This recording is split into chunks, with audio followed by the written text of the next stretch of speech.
Hi hello నమస్తే. Karnataka government hate speech bill ఒకటి pass చేసింది. దాన్ని చూసి రేవంత్ రెడ్డి కూడా నేను హేట్ స్పీచ్ బిల్ తెలంగాణలో పాస్ చేయబోతున్నాను, ఇంట్రడ్యూస్ చేస్తానని చెప్పి రేవంత్ రెడ్డి ప్రకటించారు. సో ఇది Siddaramaiah plus Revanth Reddy, Karnataka plus Telangana government ఈ యొక్క హేట్ స్పీచ్ బిల్ పెట్టడం నిజంగా మనం వీళ్ళిద్దరిని అభినందించాల్సినటువంటి విషయం 100%. ఇప్పుడు వరకు కూడా బీజేపీ గవర్నమెంట్ ఎక్కడెక్కడైతే ఉన్నారో వాళ్ళు యాంటీ కన్వర్షన్ లాల్ అని చెప్పేసి, ముస్లిమ్స్ జిహాద్లు అని చెప్పి, లవ్ జిహాద్ లాస్ అని, సో ఇట్లా చాలా టార్గెటింగ్ మైనారిటీస్ మీద బిల్లులు పెట్టారు. ఓకే, వాళ్ళని కంట్రోల్ చేయడానికి. ఐ థింక్ ఇది ఫస్ట్ టైం చరిత్రలో, ఇండియన్ హిస్టరీలో ఫస్ట్ టైం దట్ కాంగ్రెస్ వాళ్ళు ఏమంటారు, హేట్ స్పీచ్, హిందుత్వ హేట్ స్పీచ్ని కంట్రోల్ చేయడానికి బిల్లు పెట్టేది ఫస్ట్ టైం అనుకుంటా. వాళ్ళకి టార్గెట్గా, జనరల్గా బీజేపీలు ఎక్కడెక్కడైతే ఉన్నారో వాళ్ళు మైనారిటీస్ టార్గెట్గా బిల్లులు పెట్టారు. వీళ్ళు వాళ్ళని కంట్రోల్ చేయడానికి హేట్ స్పీచ్ ఇస్తున్నారు, కమ్యూనల్ గొడవలు తయారు చేస్తున్నారు అని చెప్పేసి ఇవ్వడానికి వీళ్ళు బిల్లు పెట్టడం అనేది ఐ థింక్ చరిత్రలో ఫస్ట్ టైం అనుకుంటా. Karnataka government done great job, Siddaramaiah done great job. ఎందుకంటే ఆబ్వియస్లీ రిలీజియస్ హార్మనీ ఉండాలి, అందరు కలిసి ఉండాలి, అందరు కలిసి గొడవలు లేకుండా ఉండాలి అనేది మన యొక్క ఉద్దేశం. Okay, Karnataka legislative assembly past government, దాని పేరు ఏంటంటే Karnataka hate speech and hate crimes prevention bill 2025. ఆ బిల్ పెట్టారు, నిన్న పాస్ చేశారు 18వ తారీఖున. అఫ్కోర్స్ అపోజిషన్ గొడవ చేశారు, అయినా సరే బిల్ పాస్ చేశారు. అది ఇంకా అక్కడ యాంటీ కన్వర్షన్లా వద్దు అన్నా సరే పెడతారు కదా వాళ్ళు, అలాగే వీళ్ళు పెట్టేశారు. అంతన వీళ్ళు గవర్నమెంట్ ఉంది కాబట్టి హేట్ స్పీచ్ బిల్ పెట్టారు. వీళ్ళ ఉద్దేశం ఏంటంటే spoken, return, visual and electronic, వీళ్ళు ఈ విషయంలో ఎదుటి వాళ్ళని ఇంజురీ చేసినా, డిజార్మినీ చేసినా, ఎనిమిటీ తీసుకొచ్చినా, హేట్రేట్ క్రియేట్ చేసినా, అది మతం పేరు మీద కానీ, రేస్ పేరు మీద కానీ, క్యాస్ట్ కానీ, కమ్యూనిటీ కానీ, sex, gender, sexual orientation, place of birth, residence, language, disability, tribe, ఏదైనా సరే, ఏ కారణం చేత అయినా సరే కమ్యూనల్ గొడవలు లేపడానికి హేట్ స్పీచ్ ఇస్తే ఈ యొక్క చట్టం కిందకు వస్తారని కర్ణాటక బిల్లు పెట్టింది నిన్న. దానికి ఎవరైనా అట్లా చేస్తే 1 సంవత్సరం నుంచి 7 సంవత్సరాల వరకు ఫైన్ ఉంటుంది, 50,000 రూపాయలు ఫైన్ వేస్తూ ఉన్నారు. 2 సంవత్సరాల నుంచి 10 సంవత్సరాల వరకు 1,00,000 రూపాయలు. రిపీటెడ్గా అఫెన్స్ చేస్తే మాత్రం 10 సంవత్సరాల వరకు ఉండిద్ది అన్నారు. అంతేకాకుండా నాన్ బెయిలబుల్ కేసు పెడతా ఉన్నారు, కేసుకి బెయిల్ కూడా రాదన్నారు. ముఖ్యంగా జ్యుడిషియల్ మెజిస్ట్రేట్ ఫస్ట్ క్లాస్ తోటి విచారిస్తూ ఉన్నారు. అది వాళ్ళు చెప్పింది. ఓకే, సో ఈ బిల్లులో ఉన్నటువంటి కొంచెం సీరియస్నెస్, అది నాన్ బెయిలబుల్ కేసెస్ పెట్టారు. ఇప్పుడు ఆ బిల్లు పెట్టారని రేవంత్ రెడ్డి గారు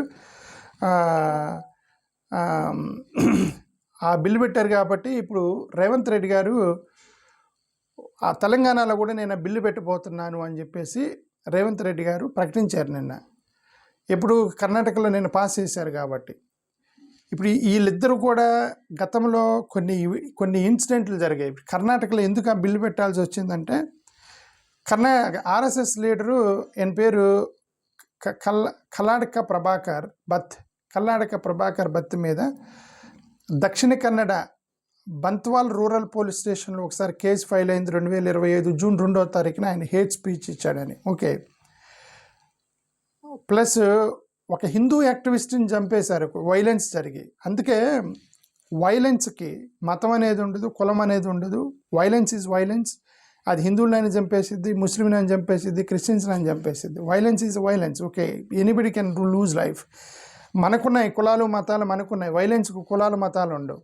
అది వైలెన్స్ ఎవడుంటే వాడిని చంపేసిద్ది. ఓకే, ఇక్కడ మే 4వ తారీఖు 2025న హిందూ యాక్టివిస్ట్ సుహాస్ చెట్టి మంగళూరులో అతను కమ్యూనల్ వైలెన్స్లో అతను చంపేశారు. ఓకే, ఒక హిందూ వ్యక్తిని.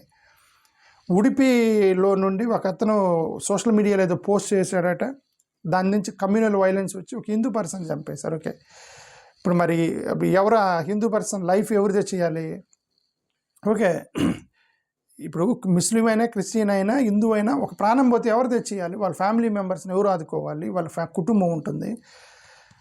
అతని మీద డిపెండ్ అయినటువంటి పిల్లలు భార్య ఉంటారు, వాళ్ళని ఎవరు తీసుకురావాలి? సో ఇది మంచి పని చేశారు. ఇది ఎట్లాంటి హేట్ స్పీచ్లు పోస్ట్ చేయటము, తర్వాత గొడవలుగా లేవటం, ఇవన్నీ కూడా కరెక్ట్ కాదు. మంగళూరు రివెంజ్ కిల్లింగ్స్ ఇవన్నీ కూడా గతంలో జరిగాయి. ఇప్పుడు ఏది సుహాస్ శెట్టి చనిపోయిన తర్వాత మళ్ళీ రివెంజ్ కిల్లింగ్స్ వచ్చాయి. ఇతన్ని చంపేశారని రివెంజ్గా ఇంకొక అతన్ని ప్రతీకారంతో అబ్దుల్ రెహమాన్ అతన్ని లించ్ చేశారు. ఓకే, పబ్లిక్గా 25 మంది పట్టుకొని అతన్ని మరి చంపేశారా లేదా కొట్టారా, మొత్తానికి ఏదైతే లించ్ రివెంజ్ అయితే జరిగింది, సుహాస్ శెట్టికి రివెంజ్గా ఒక హిందూ వ్యక్తిని చంపారని ముస్లిమ్స్ మీద దాడి జరిగింది ఒక 25 రోజుల తర్వాత. ఓకే, అందుకని ఈ బిల్లు పట్టుకొచ్చారు. గణేష్ చతుర్థికి అప్పుడు కూడా వైలెన్స్ జరిగింది.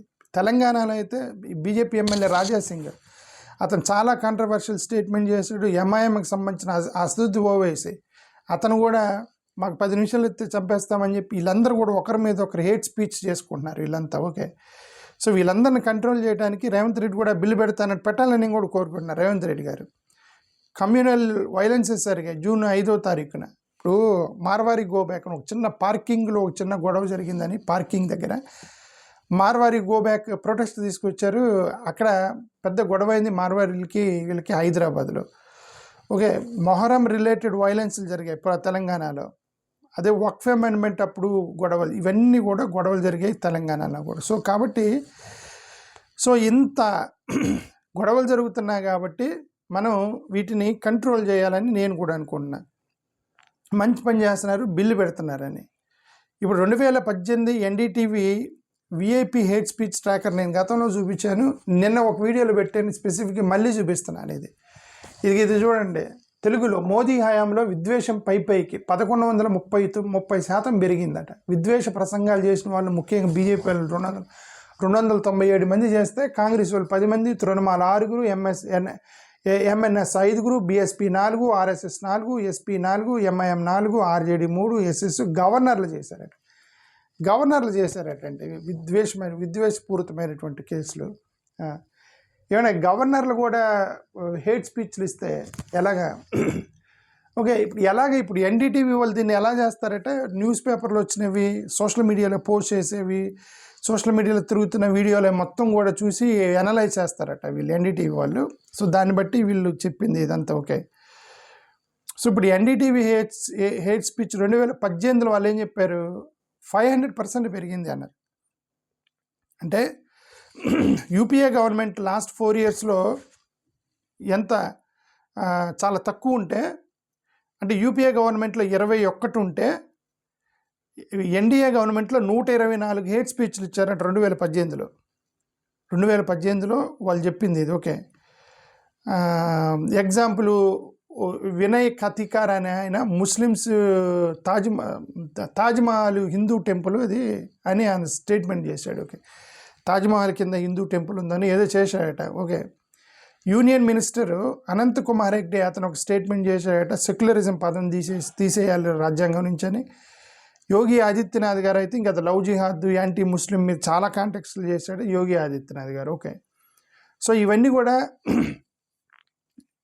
కూడా అందుకని కర్ణాటక గవర్నమెంట్ ఇప్పుడు తెలంగాణ గవర్నమెంట్ పెట్టబోతున్నారు, ఇవన్నీ స్టేట్మెంట్లు చేయకూడదని మంచి పని చేస్తున్నారని నేనైతే అనుకున్నా. ఓకే, ఎన్డీటీవీ 2022 ఇది 2022లో 1130% పెరిగిందట. ఇప్పుడు చూపించింది 1130%. Modi government Telugu news paper ఉంది కదా, ఇది 2022దా. ఇది ఐ థింక్ ఇది 2022 న్యూస్ పేపర్ ఇది అనుకుంటా, 2022 అనుకుంటా. మరి ఇప్పుడు ఎందుకు వచ్చిందో నాకు. ఇది 2022లో 1130% హేట్ స్పీచెస్ పెరిగాయి. ఓకే, బీజేపీ 80% ఆలలో మొత్తం బీజేపీ వాళ్ళు అట 11,000 స్పీచెస్ ఇచ్చేసారట మొత్తానికి ఇప్పటికీ హేట్ స్పీచ్కి సంబంధించి. రాజా సింగ్ లాంటి వాళ్ళు అయితే 2021లో చాలా చేశారట కామెంట్లు. తేజస్వి సూర్య ఇతను కర్ణాటక ఎంపీ ఇతను చేశారు. యోగి ఆదిత్యనాథ్ గారు ఉత్తరప్రదేశ్ ఈయన చేశారు.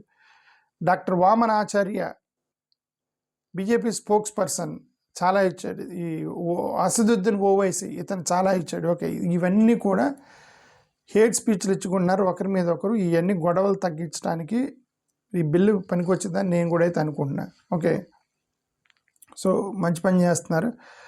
సో ఇది జరిగింది. మోడీ గారు కూడా, ప్రధానమంత్రి గారు కూడా ఓటు జిహాద్ అనే ఒక పదం వాడారు ఒకసారి. ఆదిత్యనాథ్ గారేమో ఇంక ఆయన తెలుసు కదా, ఇన్ఫిల్ట్రేటర్స్, బంగ్లాదేశ్, పాకిస్తాన్, ముస్లిం, ఇంక ఈ పదాలన్నీ వాడుతుంటారు. యోగి ఆదిత్యనాథ్ గారు ఒక, అమిత్ షా గారు ఆయన కాంగ్రెస్ ఓట్ బ్యాంక్, ఆయన రోహింగ్యాస్ ఇట్లాంటి పదాలు మాట, ఇన్ఫిల్ట్రేటర్స్, రోహింగ్యాకు గుస్పాతియో మీద అంటుంటారు అమిత్ షా గారు ఎప్పుడు. ఈయన రానే అని ఒక ఆయన, ముస్లిమ్స్ అనేవాళ్ళు ఇన్సెక్ట్ అంటే పురుగులు లాంటి వాళ్ళు ముస్లిమ్స్ అనే ఏదో అన్నాడట అతను, రానే అని ఆయన. సరస్వతి అనే ఒక ఆయన ఇది యుద్ధం అన్నాడట, ఇది మత యుద్ధము ఏదో అన్నాడట, ముస్లిమ్స్ని బాయ్కాట్ చేయండి, ఇది ఇట్లాంటి పదాలు. ఇవన్నీ కూడా ఒకరి మీద ఒకరు ద్వేషించుకునేటువంటి చేస్తున్నారని. I think first time Congress government is doing good job in Karnataka and Telangana, that they are introducing a beautiful bills to curb this. Okay, that's what I wanted to bring it to your notice. Thank you. Namaskaram.